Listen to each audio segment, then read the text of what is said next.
రే ఏమంది వీడికి ఈ టైంలో ఎలా ఉంటావు ఏంటారు బాబు దా ఎలా ఉండాలి? ఎలా ఉండాలా? ఎలా ఉంటావు అంటే అదే ఎలా ఉండాలి?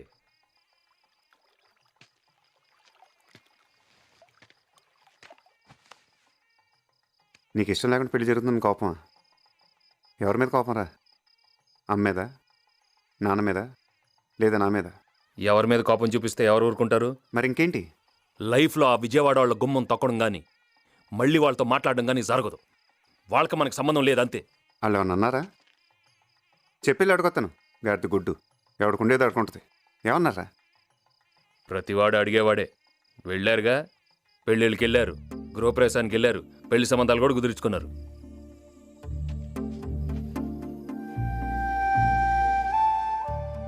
ఎవరు పెళ్ళి ఇది? మన చెల్లి పెళ్ళిగా, బయట వాళ్ళు ఏమన్నా? నాకు తెలీదా? నాకు ఆలోచన లేదా? ప్రతి అడ్డమైన వాడికి తలంచడం నా వల్ల కాదు. నేను ఇలానే ఉంటాను, నేను నాలానే ఉంటాను. మరి అదే చెప్తూ ఉంటా. ఇలా ఉందంటే కుదరదురా, లైఫ్ ఇది. ఇలానే ఉంటాడంటే ఇలానే ఉంటాడు. కుదరపోతే పోతాం అంతే. ప్రతివాడు లైఫ్ గురించి మాట్లాడటం పోతాం. ఆ పోతానంటే చూస్తూ ఊరుకుంటారు. మరి పోనేమో పోతాడంటే పోతాడు. భగవంతుడు మనల్ని అంటూ భూమి మీద ఉంచితే గాడిద గుడ్డు జీవితాంతం ఇలానే పక్క పక్కన ఉంటాం. ఇదిగో ఏం చేస్తున్నారు మీరు ఇక్కడ? అత్తే మిమ్మల్ని పిలుస్తుంది. మిమ్మల్ని అత్తే పిలుస్తుంది.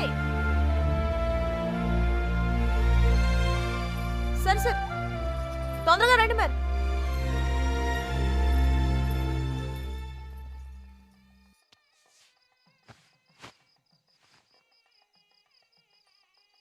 సరదా మనసులో పెట్టుకోకుండా నువ్వు వెళ్ళు.